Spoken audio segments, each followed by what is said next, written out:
So first starting off, Larissa, can you please just tell us, recount the moments before you saw the crash on I-75 and let's just start there. Okay. So we were just driving home. We had a long car ride coming back from vacation, and we came up on the tail end of the crash. It had already happened, and we saw that there was smoke and flames, that the car had caught fire. I think two of them did. And traffic started to slow down. Some people started to get out of their cars to go and see if they could help. Um, and I looked at my mom and I was like, I have to go. Um, I have a skill set and I want to use it if I can. So everyone was grabbing water bottles to try and put out the flames, looking for fire extinguishers.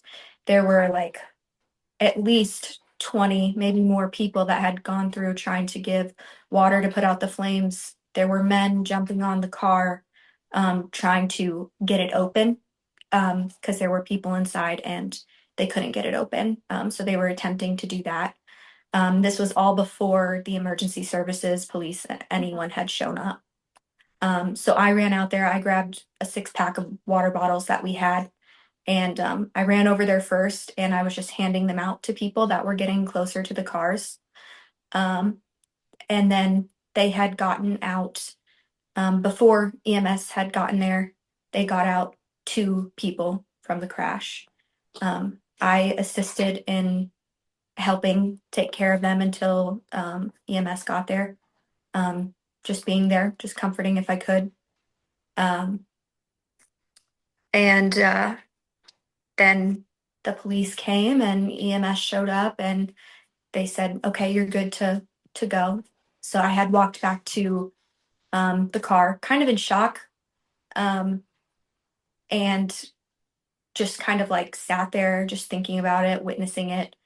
That's the cliff notes on it. It was just a lot happened in that short time. Hmm. Hmm. Jennifer, I mean, yeah, let's start here. Jennifer, when Larissa looked over to you and said, "Mom, I've got to get out of the car," what was your expression? What was your response to her? Good question. Because initially I said, Larissa, there's people there already. Let's just stay in the car. We're going to get in the way. And people were running by the cars screaming, we need water. We need help. We need fire extinguishers. And Larissa says, I've got to go. And I said, okay. And she took the six-pack of water bottles and went.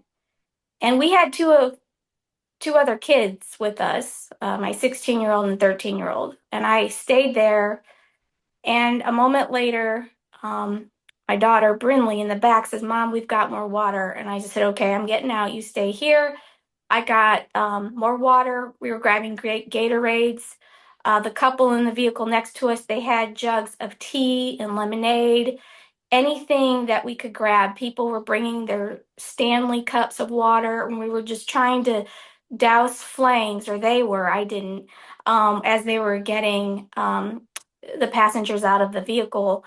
Um, but what really stood out to me as I'm approaching and watching, um, standing back a little bit, is the men and women um, trying to get the passengers out of the vehicle, particularly the men, because they were jumping on the vehicles with all their might, pulling at the door. They themselves were getting some burns on their hands from the hot metal. Um, and people were bringing like hammers, tools, anything they had to try to break, the door open. Um, and from my perspective, that's what I saw. And all of this was going on before EMS got there. And I thought, if these good Samaritans who put their own lives at stake were not there and willing to help, no one would have survived that, in that car. The car would have gone up in flames, and we wouldn't have been able to get the first two people out of the vehicle. Had it not been for all of those men specifically. Yeah. Yes. Larissa, can you explain how you all were able to get those two victims out of the car? Um, it's kind of a blur. It was happening really fast, a lot of adrenaline, but there were like the men were like yanking at the door, trying to like move the metal. They were getting scratched, they were getting burned, while anyone else that was free was dumping water on the flames uh to save time till we could get them out or they could get them out. I stood back a little bit. Like I said, when they had brought the people out. Being a nurse, all I can do is take care of people. I'm not strong enough. So the men did what they did. And I sat there with those that were injured and was with them for a little bit. Larissa, with you being a nurse, when you say that the first thing that you did was take care of them, what were you saying to them in that moment? Or was it even you saying something? Was it even just you just being there with them? How was that? Um, And how has your job helped you in those situations be able to act like that? right. So obviously, like I've been with people in need before and things like that, and you have to think on your feet as a nurse. They teach you to do that. They teach you to move aside your feelings and just do what needs to be done. All I could do was be there for them, be there if they needed any kind of um, medical attention to the best of my ability with what I had. I really just I spoke to them. I got the first woman's name. I was like, hey, what's your name? You know, trying to get her name. And um, so I got that and I was just talking to her and I was telling her, I was like, hey, they're getting them out of the vehicle. It's okay. We're going to have you sit down. And it was me and some other women. Another nurse came up. She was like, I'm a nurse too. And so we sat there with them. When they got the second person out, they handed them to me because I said I was a nurse and I sat down with them and just kind of like held them up, kept talking to them until the EMS had gotten there. If you want to share this, feel free. If you don't, I completely understand, Larissa. I was going to ask you, what was their expression to you speaking to them, or did it just seem like they were in complete shock? It was complete shock pretty much. The first woman, she was responsive to me very she told me her name and then um just she was really shaken up as anyone would be. And so I was kind of holding her up with some other women that were there. We were taking care of the people while the men were trying to pry open the doors. So it was a team effort. And I'm just so impressed with those men getting that close to the flames and really just pulling everyone out as fast as they could. It was very impressive. And just sitting there with them is all I could really do. You know, you're out there. I don't have tools or anything. There's nothing I can do except for be there for them, care for. It's like having a patient. You care for the person as a whole. I needed to help them emotionally, mentally, be there with them physically. Anything I could do, and just see if there was anything that I could do for them. And keeping them safe from. We carried them a good distance from the vehicle, because we didn't want that to, you know, any more flames to erupt or anything bad to happen. Yeah, yeah. We didn't know how, you know, when a vehicle's on fire, you don't know how it's going to respond and how far it's going to go. So, but we've been, uh, it was a blessing having all of those people there that stepped up. Definitely. Definitely stepped up, stepped in. Jennifer, can you go into detail about the moments after when you saw Larissa come back to the car and when you all are like heading home? Can you recount that? Yes. When Larissa came back to the car, she looked in shock. Um, you know, those who were helping did have blood on them. Um, and we sat there We were there probably for a total of an hour, maybe a little more, until the police were able to shuffle us along and left. Um, our whole car ride home was very quiet. We were all in shock and quiet, and we didn't talk. We It took us about an hour and a half to get home from where we were, and it was very quiet. Um, and we didn't really start talking or processing until we got home. Um, and we had tears.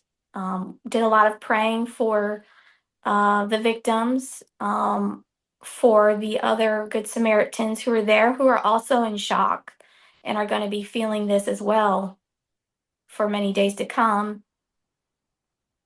And having these images in our mind that it's going to take a while for it to go away. It was it was very difficult for me when I walked back to the car. I remember just staring at them, my family in the car. I had um, blood on my face and hands and my sweatshirt that I was wearing. So it was like a shocking thing. I was like, just I don't know. It was just a wow moment. Like this happened. Right. And I will say that we were able, after the EMS got there and we stepped back, we were able to talk with some other Good Samaritans and just talk about it, talk our feelings over.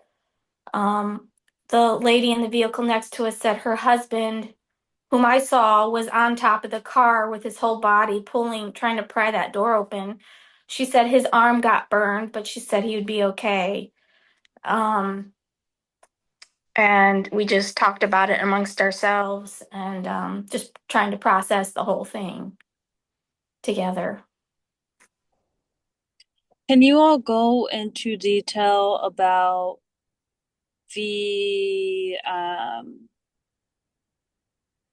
the importance of doing something instead of sitting in your car and watching? Because in all reality, um, there you could have stayed in your car as people were running by you screaming, saying, "Get water." Could have been like, "I don't have water," and not even get out. Can you Right. speak to that? I mean, initially you kind of want to survey the area, be like, am I Mm-hmm. useful here? If Right. not, then I need to stay out of the way. Right. Um, my thought was if they're getting people out, being a nurse, I can help the people. Mm-hmm. I can't, I'm not strong. I can't pry open the doors, Mm-hmm. but I could help the people. So Right. I waited a good distance until they got people out. And then that's where I could come in until emergency services got there. It's there was no question for me. As soon as we rolled up, as soon as we saw it and traffic started slowing, my mom was like, "No, let's just stay here." And I was like, "You're crazy. I'm not staying here. Yeah. I gotta go. I gotta go see if I can do something." And I did stay there and look around for a second, and I was like, feeling like I had the itch, like I was like, I gotta go help some way. Sure. And so I just grabbed a six, like I said, the first 6 pack of water bottles that I saw behind the seats, Mm-hmm. and I ran up there and I started handing them out to those that were pouring the water on there. Yeah. And so if you don't have a way of helping, or if you're just gonna um, not be able to handle it and kind of get in the way, then step back a little bit, just pray for them. And then the Mm-hmm. ones that were able to do something, it was they did, and they did Yes. it to the best of their ability, Yes. and they did very good. Yes. So it was amazing and terrifying at the same time Right. to see. Mm-hmm. It was. Do you have a message to the victims, a message to the Good Samaritans, also a message to our viewers today if they're wanting to know how to help out these families who have lost their loved ones or their loved ones are injured because of this accident? Because again, as I said earlier, the GoFundMe links will be in our web story. So just wanted just to see if you guys had any comment for that before we conclude. I definitely want to say thank you to the Good Samaritans They were the first responders that day. They stepped up before EMS and fire could get there. They were heroes, and I'm very grateful for them. To the families, um, if I've been praying fervently for them, um, praying God would see them through this. If they ever want to reach out and talk to us about that day, I think I speak on your behalf as well that we're more than willing to talk with them. Mhm. And as far as the donating, um, they're going to need a lot of help, definitely, financially, to relieve a financial burden after going through that emotional trauma and stress is something that is a blessing. Um, so to the people that are watching, if you have anything to give to these families, I definitely, I know that it will go, any amount will go appreciated. Mm-hmm. And just keep them in your prayers and your thoughts. Yeah. And for me, another note to the general public watching, keep a fire extinguisher in your vehicle. Yes. You never know what's going to happen. I never thought about it until now, and I will be putting a fire extinguisher in my vehicle just in case. Yes. Thank you so much, Jennifer and Larissa. I Yep. really do appreciate you all today, for just being available for this, and for just being great interviews. Both of you all are very well spoken. Everything that you all said today, I know will inspire so many other people. So I did want to just say thank you so much. This story will air today at 5 and 6. I'll be sure to send your mom, Larissa, the web story link so that you guys can just go on the web story and just watch it, even if you um, didn't watch it at 5 and 6. Okay. But yeah, that's it. Okay, All very right. good. Thank you so much. Thanks so much. Thank you. Bye, guys. Bye-bye. Bye.